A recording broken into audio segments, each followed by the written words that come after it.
Hello friends, welcome to Rati PGTRB. இன்றைக்கி பார்த்திங்க அப்படின்னா டிஎன் டெட்டோட டெய்லி டெஸ்ட்டுக்கு வந்து டே 9 வந்துருச்சு. ஸோ நீங்கள் எல்லாருமே இதுக்கு தொடர்ந்து ஆதரவு கொடுத்துட்ருக்கீங்க. இந்த கொஷின்ஸ் எல்லாமே உங்களுக்கு எப்படி இருக்குது, பிடிச்சிருக்கா, நல்லாயிருக்கா அப்படிங்கிறத சொல்லுங்கள். ஸோ தொடர்ந்து நம்ம வீடியோஸை பார்த்துக்கோங்க. புதுசாக பார்க்குறீங்கன்னா சேனலை சப்ஸ்கிரைப் பண்ணிக்கிட்டு ஜாயின் பண்ணிக்கோங்க. ஓகேங்களா? சரி வாங்க. ஃபஸ்ட்டு கொஷின், கொற்கையில் பெருந்துறை முத்து என்ற வரி இடம்பெற்ற நூல். கொற்கையில் பெருந்துறை முத்து என்ற வரி இடம்பெற்ற நூல். Option A Akananuru, B Purananuru, C Natrinai, D Mukkoodar Pallu. Second question, மூன்றுரை அரையனார் எந்த நூற்றாண்டை சேர்ந்தவர்?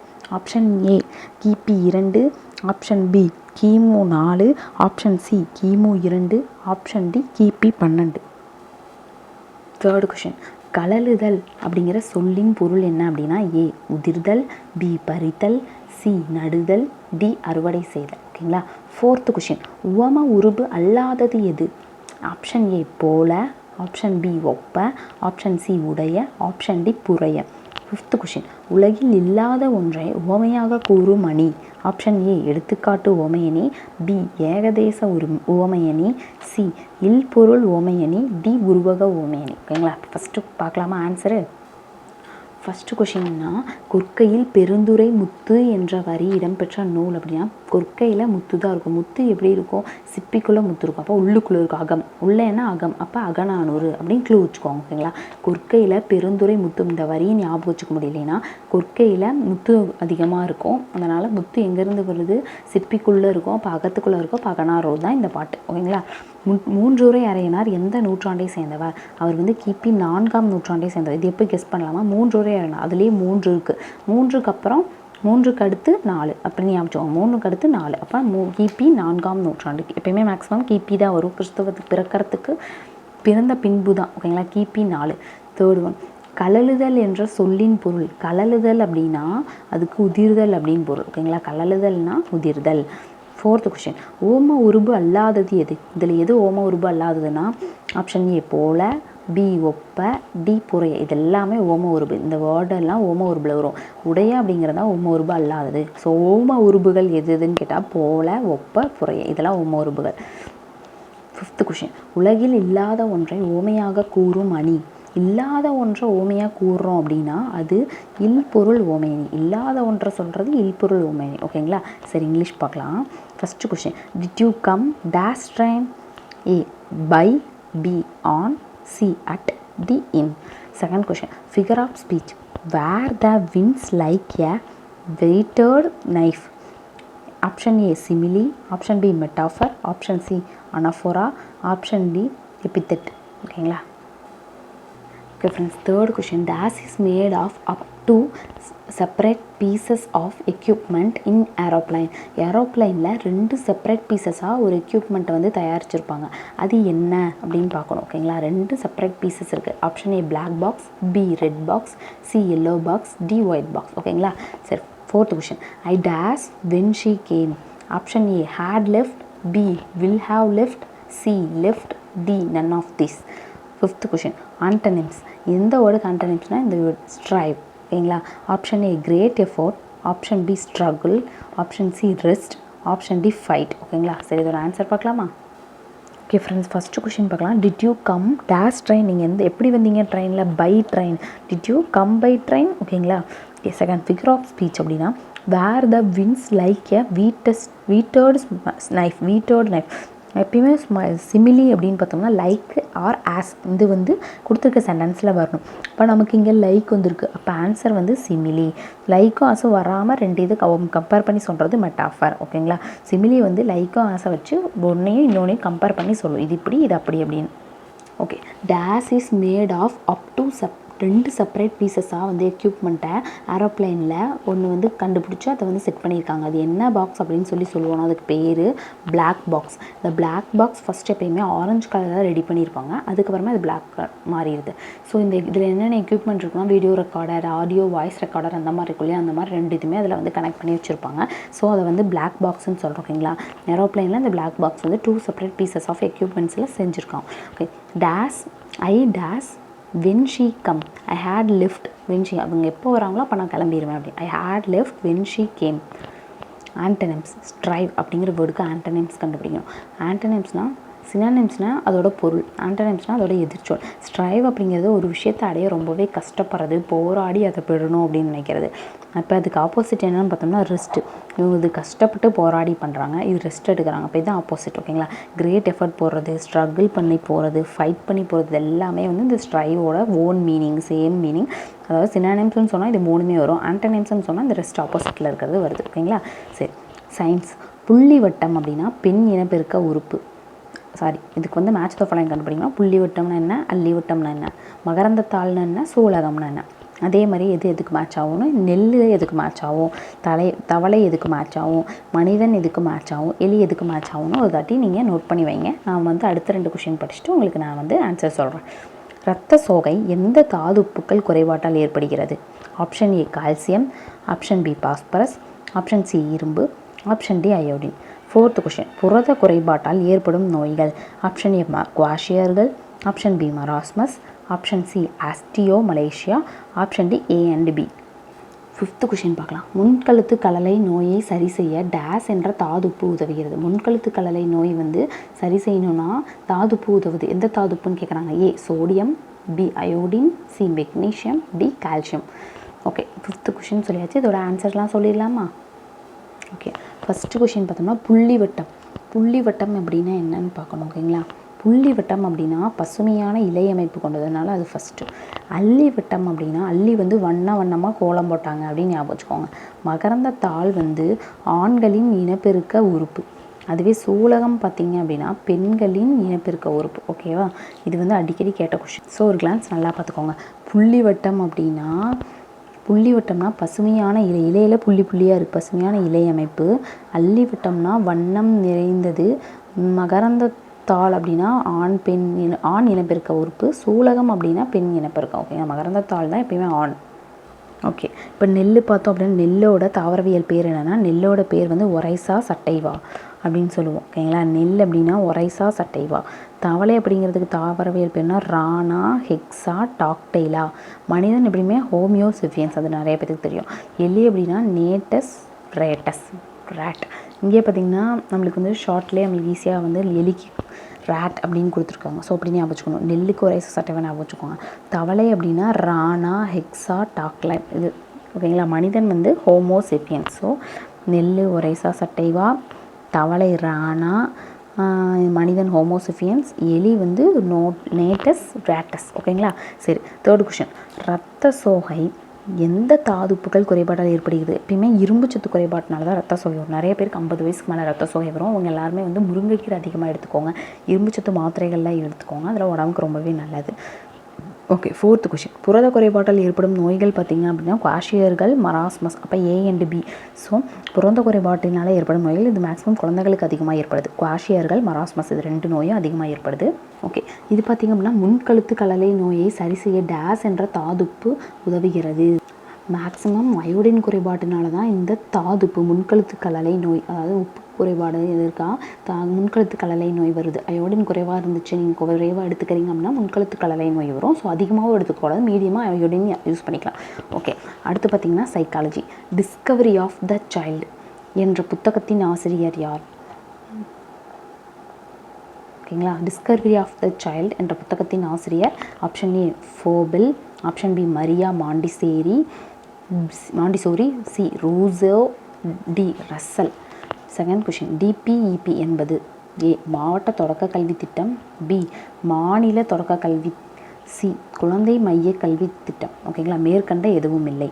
3rd question. ஒவ்வொரு நிலையிலும் ஒருவர் கட்டாயம் கற்று தெரிந்திருக்க வேண்டிய நடத்தை கோலங்கள்னா என்ன? ஆப்ஷன் ஏ சமூக பிரச்சனைகள், ஆப்ஷன் பி வளர்ச்சிசார் செயல்கள், ஆப்ஷன் சி வளர்ச்சி நிலைகள், ஆப்ஷன் டி வளர்ச்சிசார் சிக்கல்கள். 4th question. குறை ஆளுமை பெற்றவரின் பண்புகளில் 3. குறைவாக ஆளுமை பெற்றவர்களில் பண்புகளில் 3 என்னென்னா, ஏ நம்பிக்கை, அவநம்பிக்கை, ஏமாற்றம், பி தேக்கநிலை, நெருக்கம், படைப்பூக்கம், சி தனிமை, ஏமாற்றம், சந்தேகம், டி தன்னாட்சி, தாழ்வுணர்ச்சி, வெட்கம். 5th question. வளர்ச்சி நிலைகளில் ஏற்படும் சிக்கல்கள். சமூக பிரச்சனை, வளர்ச்சிசார் செயல்கள், சி வளர்ச்சி நிலைகள், டி வளர்ச்சிசார் சிக்கல்கள். ஓகேங்களா? இப்போ இதோட ஆன்சர் பார்க்கலாமா? சைக்காலஜியோட first question. Discovery of the child அப்படிங்கிற புத்தகத்தின் ஆசிரியராக டிஸ்கவரி ஆஃப் சைல்டு சின்ன குழந்தைங்களை வச்சு சொல்லி எழுதியிருக்கிறது மரியா மாண்டிசோரி. இவங்க தான் மரியா மாண்டிசோரி. அடுத்து டிபிஇபி இதோட ஃபுல் ஃபார்ம் பார்த்திங்கன்னா டிஸ்ட்ரிக்ட் ப்ரைமரி எஜுகேஷன் ப்ரோக்ராம். இது கூட கேட்கலாம். டிபிஇபி ஃபுல் ஃபார்ம் என்னென்னா டிஸ்ட்ரிக்ட் ப்ரைமரி எஜுகேஷன் ப்ரோக்ராம். இங்கிலீஷில் கூட கேட்கலாம். இப்போ இது நம்மளுக்கு தமிழில் கேட்டிருக்காங்க. அப்போனா மாவட்ட தொடக்க கல்வி திட்டம். ஓகேங்களா, டிஸ்ட்ரிக்ட் ப்ரைமரி எஜுகேஷன் ப்ரோக்ராம் மாவட்ட தொடக்க கல்வி திட்டம். ஞாபகம் வச்சுக்கோங்க. தேர்ட் கொஸ்டின், ஒவ்வொரு நிலையிலும் ஒருவர் கட்டாயம் கற்று தேர்ந்தெடுக்க வேண்டிய நடத்தை கோலங்கள் அப்படின்னா எதை வந்து நம்ம கட்டாயம் நம்ம ஞாபகம் வச்சோம் அப்படின்னா வளர்ச்சி சார் செயல்களை பற்றி நம்ம ஒவ்வொருத்தரும் கட்டாயம் தெரிஞ்சுருக்கணும்.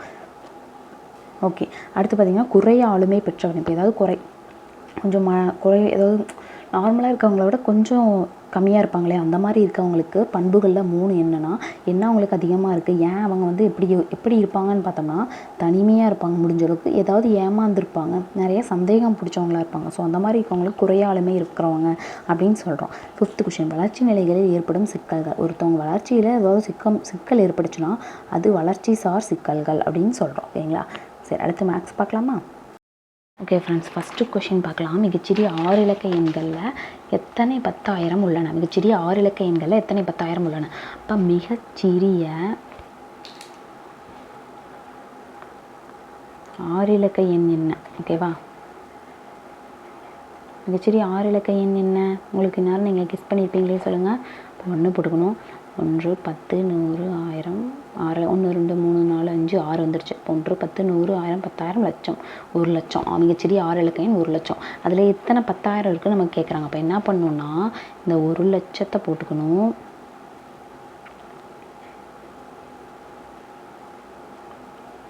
அதில் 10,000 போடணும். ஓகேங்களா, இப்போ வந்து கேன்சல் பண்ணுறோம். அவ்வளோதான், கேன்சல் பண்ணால் ஆன்சர் கிடச்சிரும். இந்த 3 ஜீரோவுக்கு இந்த 3 ஜீரோ, இந்த 1 ஜீரோவுக்கு இந்த 1 ஜீரோ, மீதி என்ன இருக்குது? 10 இருக்குது. அப்போ ஆன்சர் 10. மிகச்சிறிய 6 இலக்க எண்களில் எத்தனை 10,000 இருக்கும்? 10,000 இருக்கும். இவ்வளோ தான். கொடுத்துருக்க 6 இலக்க எண் போட்டுக்கணும். அதில் வந்து எதால் டிவைட் பண்ண சொல்கிறாங்க அதெல்லாம் டிவைட் பண்ணி. இதுவே வந்து மிகப்பெரிய 6 இலக்க எண் அப்படின்னு கேட்டாங்கன்னா 9. மிகப்பெரிய 6 இலக்க எண் என்னன்னா 9 போட்டு பண்ணணும். ஓகேங்களா, 6 9 வரும். இதுதான் வந்து மிகப்பெரியது. சிறியதுன்னா இந்த மாதிரி 1ல் ஸ்டார்ட் ஆகுது. ஓகேங்களா, அப்படின்னு ஞாபகம் வச்சுக்கோங்க. அடுத்தது வந்து சுருக்குக. என்ன அப்படின்னா சுருக்குகளை 20 + 8 × 2 + இப்போ இந்த கொஷின் எழுதிக்கலாம். சுருக்கணும். 20 + 8 × 2 + ப்ராக்கெட்டில் 6 × 3 -10 / 5 இங்கே ஒரு ப்ராக்கெட்டு, அது ஃபுல் ப்ராக்கெட் ஒன்று. இப்போ இது வந்து சுருக்குகனாவே எப்பயுமே நம்ம போர்ட் மாஸ் அந்த ரூல் தான் ஃபாலோ பண்ணும். ஓகேங்களா, ஃபஸ்ட்டு ப்ராக்கெட்டில் இருக்கிறது டினா divide multiply addition subtraction. First டிவைட்லேருந்து ஸ்டார்ட் பண்ணோம். அப்போ ஃபஸ்ட்டு ப்ராக்கெட்குள்ளே இருக்கோ அதை வந்து நம்ம சால்வ் பண்ணிக்கணும். அதுக்கப்புறம் தான் வெளியே இருக்கிறது 20 அப்படியே போட்டுக்கலாம். ஃபஸ்ட்டு ப்ராக்கெட்டில் இருக்கிற சிம்பிளிஃபை பண்ணிக்கலாம். ஓகேங்களா, இப்போ பார்த்தீங்கன்னா இதை வந்து சிம்பிளிஃபை பண்ணி கொண்டுட்டு போகலாம். 2 × 16 + 6 × 18 மைனஸ் இது வந்து வகுத்தோம்னா 1 5 5 2 5 10 வருமா? அப்போ 2. ஓகே, இப்போ 20 ப்ளஸ் இந்த இடத்துல என்ன வருது? 16 ப்ளஸ் 18 2 போச்சுன்னா 16.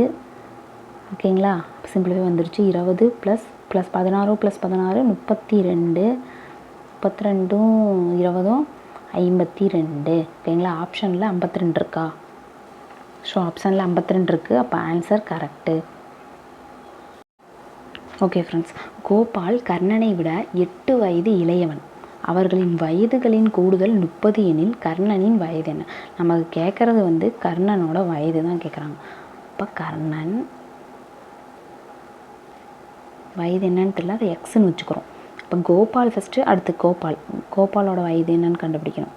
கோபால் = கர்ணனை விட 8 வயது இளையவன், சின்னவன். அப்படின்னா கர்ணனோட வயசை விட 8 வயசு சின்னவனா மைனஸ் தானே பண்ணுவோம். சின்னவன், இவன் வந்து சின்னவன், அப்போ மைனஸ் பண்ணுறோம். அதுக்கப்புறம் என்ன கொடுத்துருக்காங்க? அவர்களின் வயதுகளின் கூடுதல். இப்போ இது 2 பேர்த்தோட வயதோட கூடுதல். அப்போ எக்ஸு ப்ளஸ் இவனோட வயதோட கூடுதல் எக்ஸ் - 8 என்ன கொடுத்துருக்காங்கன்னா கூடுதல் 30. நீங்கள் கொஷினை பார்த்தாவே ஈஸியாக கண்டுபிடிச்சிக்கலாம் ஃப்ரெண்ட்ஸ். ஃபஸ்ட்டு வந்து என்னன்னு தெரியல, கர்ணனோட வயது என்னன்னே தெரியல, அவனோட வயதை எக்ஸ்ன்னு வச்சுக்கிறோம். அடுத்து கோபாலோட வயதை கணக்கிடும்போது கோபால் என்ன பண்ணுறான்? இந்த கர்ணனை விட 8 வயசு சின்னவனாக இருக்கான். சின்னவனாக இருக்குன்னா இப்போ இவனை விட சின்னவனாக இருக்கான். எப்படின்னா 8 வயசு சின்னவனாக கழிக்கணும். இவனோட 8 வயசு கழிச்சோம்னா இவன் வயசு வந்துடும். ஆமாம் தானே? அதனால் அப்படி போட்டிருக்கோம். அடுத்து அவங்க வயதுகளோட கூடுதல் சொல்லி இவங்க 2 பேர்த்தோட வயசையும் கூட்டுனா அது எதுக்கு சமமாக இருக்குன்னா 30 அதுக்கு சமமாக இருக்குது. அதனால தான் 2ஐயும் கூட்டி 30ன்னு வச்சுக்கிறோம். அப்போ இங்கே என்ன இருக்குது, இது 2 கூட்டினா 2x மைனஸ் 8 = 30. இப்போ 2x = இந்த மைனஸாக இருக்கிற இந்த ஆப்போசிட்டில் வந்துச்சுன்னா என்ன ஆகும், ப்ளஸ் ஆயிரும். அப்போ ப்ளஸ்ஸுனா 30 + 8 38. ஆமாம் தானே? ஸோ இப்போ வந்து பார்த்திங்க அப்படின்னா இந்த எக்ஸை மட்டும் வச்சுக்கிட்டு 38 ÷ 2 இந்த பெருக்கலாக இருக்கிறது ஆப்போசிட் சைடில் வந்தால் வகுத்தல் ஆயிரும். அப்போ அடித்தோம் அப்படின்னு வச்சுக்கோங்களேன் 19. இப்போ ஆன்சர் 19 இங்கே இருக்கா, x = 19. அதுதான் கர்ணனோட வயது. ஸோ 19. ஓகேவா, புரிஞ்சுதா? நார்மலாகவே இது வந்து கொஷினில் இருக்கிறத வச்சு நமக்கு இந்த மாதிரி கொண்டு வந்துட்டு அதோட கூடுதல்னால ப்ளஸ் பண்ணி = 30 கொண்டு வரோம். ப்ளஸ்ஸாக இருந்துச்சுன்னா அந்த பக்கம் போனால் மைனஸு, வகுத்தல் பெருக்கலாக இருந்தால் அந்த பக்கம் போனால் வகுத்தல். ஓகேங்களா, அதுதான் கான்செப்ட். அதை தெரிஞ்சுக்கிட்டிங்கனாவே போதும். ஓகே ஃப்ரெண்ட்ஸ், 4th கொஷின் பாருங்கள். 2, 5, x 20 ஆகிய எண்ணை அதே வரிசையில் பயன்படுத்தி அமையும் விகித சமமாக இருப்பின் x = என்ன? இப்போ என்னென்னா விகிதங்களாக இருக்குது. ஃபஸ்ட்டு இது விகிதங்களாக இருக்குது, விகித சமமாக இருக்குது. ஓகேங்களா, விகிதமாக இருந்து விகித சமம் எப்படின்னா இந்த மாதிரி 4 கொடுத்து விகித சமம்னா ஃபஸ்ட்டு 2ஐயும் விகிதமாக எழுதுகிறோம். அதுக்கடுத்து இந்த 4 புள்ளி வைக்கிறோம்ல, இதை தான் விகித சமம்னு சொல்கிறோம். ஓகேங்களா, இது 2 விகிதமாக இருக்குது தனித்தனியாக, நடுவில் விகித சமமாக இருக்குது. அவ்வளோதான். இந்த மாதிரி 4 கொடுத்தாங்கன்னா இந்த மாதிரி நீங்கள் எழுதிக்கணும். ஓகேங்களா, இப்படி எழுதிட்டு எப்போயுமே இந்த ஃபஸ்ட்டும் லாஸ்ட்டும் மல்டிப்ளை ஆகும், நடுவில் இருக்கிற 2ம் மல்டிப்ளை ஆகும். அவ்வளோதான். எக்ஸோட வேல்யூ என்னன்னு கேட்குறாங்க, அதான் நம்ம கண்டுபிடிக்கணும். ஸோ ஃபஸ்ட்டையும் லாஸ்ட்டையும் மல்டிப்ளை பண்ணால் 2 × 20 = 5x. ஆமாம் தானே? அப்போ இதை பெருக்கணும்னா 40 = 5x. எப்போயுமே நமக்கு எக்ஸ் தான் வேணும், அதில் எக்ஸ் இந்த பக்கம் வச்சுக்கலாம். இந்த பெருக்கலாக இருக்கிற இந்த பக்கம் வச்சோன்னா வகுத்தில் ஆயிரும். அப்போ 40 ÷ 5 x = 8 40. அதனால் 8. ஸோ ஆன்சர் பார்த்திங்கன்னா option D. So answer correct. ஓகேங்களா, அடுத்து 5th கொஷின் பாருங்கள். 180க்கும் அதிகமான கோண அளவு கொண்ட கோணம் எது? 180க்கும் அதிகமான கோண அளவு கொண்ட கோணம்னா ஃபஸ்ட்டு வந்து நம்ம இந்த குறுங்கோணம்னா என்னென்னு பார்க்கலாம். குறுங்கோணம்னா என்னென்னா 0 டிகிரிலேருந்து 90 டிகிரிக்குள்ளே இருந்தால் அது குறுங்கோணம். இது செங்கோணம் அப்படின்னா 90 டிகிரிக்கு மேலே ப்ளஸ் அதிகமாக இருந்துச்சு அப்படின்னா 180 டிகிரிக்குள்ளே, 90 டிகிரிக்கு மேலே 180 டிகிரிக்குள்ளே இருந்துச்சுன்னா அது வந்து செங்கோணம். செங்கோணம்னா 90 டிகிரி, விரிகோணம்னா 180 டிகிரிக்குள்ளே இருக்கணும். ஓகேங்களா, நேர்கோணம் அப்படின்னா 180 டிகிரி, இது வந்து 180 டிகிரிக்குள்ளே இருக்கிறது தான் விரிகோணம். அதுவே பின்வளைவு கோணம் அப்படின்னா 180க்கும் அதிகமாக இருக்கும், ப்ளஸ்ஸாக இருக்கும், 180க்கு அதிகமாக இருக்கும். ஆனால் எதுக்குள்ளே இருக்கும், 360க்குள்ளே இருக்கும். பின்வளைவு கோணம்னா 360க்குள்ளே இருக்கும், குறுங்கோணம்னா 90க்குள்ளே இருக்கும், செங்கோணம்னா 90 டிகிரி, நேர்கோணம்னா 180 டிகிரி, விரிகோணம்னா 180 டிகிரிக்கு கம்மியாக இருக்கும். ஓகேங்களா, ஸோ இவ்வளோ தான். இப்போ ஆன்சர் என்ன, இப்போ 180 டிகிரிக்கு அதிகமாக இருக்க கோணம்னா பின்வளைவு கோணம். அவ்வளோதான். ஓகேங்களா, இந்த வீடியோ உங்களுக்கு ரொம்பவே பிடிச்சிருக்கும்னு நினைக்கிறேன். தொடர்ந்து இந்த மாதிரி வீடியோஸ் பார்க்கணும், டெய்லி டெஸ்ட் ஃப்ரீயாக நீங்கள் எழுதணும், அது வந்து நம்ம எக்ஸ்ப்ளனேஷனோடு கொடுக்குறோம். உங்களுக்கு ரொம்பவே பிடிச்சிருக்கும்னு நினைக்கிறேன். இந்த மாதிரி வீடியோஸ் பார்க்கணும் அப்படின்னா நம்ம சேனல் மறக்காம சப்ஸ்கிரைப் பண்ணுங்கள், லைக் பண்ணுங்கள், ஃப்ரெண்ட்ஸ் அண்ட் ஃபேமிலிக்கு ஷேர் பண்ணுங்கள். தேங்க்ஸ் ஃபார் வாட்சிங்.